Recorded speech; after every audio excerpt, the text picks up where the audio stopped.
Ọhaneze ekene m unu n'anya unu afọ ife onyonyo dị ebe a.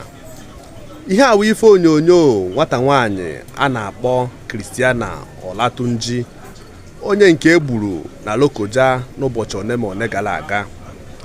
Nwata nwaanyị a unu na-afụwo onye ama ama na TikTok ka ọwụ. O ezigbote onye ama ama na TikTok, ọ na-eme ihe gbasara TikTok ọfụma. Nwata nwaanyị a unu na-afụwo oge o jechara klọbụ ka anụdowele ihe gbasara ya nọ, ewere chọbazie ya nwata nwaanyị wee nwetazie ya ebe egburu ya wee tụnye ya n'ime gota. Ana m agwa ụmụ nwaanyị, maanụ ka unu si aga ije nke ikpeazụ a, maanụ ka unu si aga ije nke ikpeazụ a, maka na ụbọchị adịghị mma.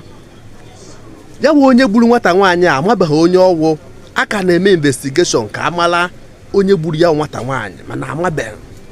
Maka na last message enwetara na fon ya bụ maka ka ha esi wee je ya wụ klọbụ ka enwetara na fon ya, mana onye gburu ya ka amazighị ruo tata, amabeghị onye gburu ya nọ. Onye na-aga ije na nke ikpeazụ a ya mara ka o si aga,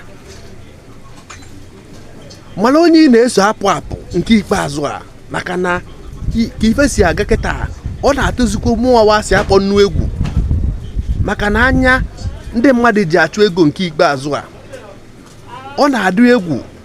Onwezi ihe mmụọ wa si akpọ nnu na ahọta, maka na ụfọdụ jizikwu maka anya ụfụ egbuzikwu mmadụ ibebe.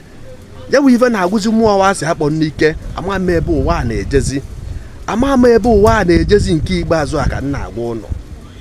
Onye ọwụna mụrụ anya ka azụ, onye ọwụna mụrụkwa anya, maka na ya bụ ife egwuziri m ike nke ikpeazụ a. Ekenekwa m ụnụ.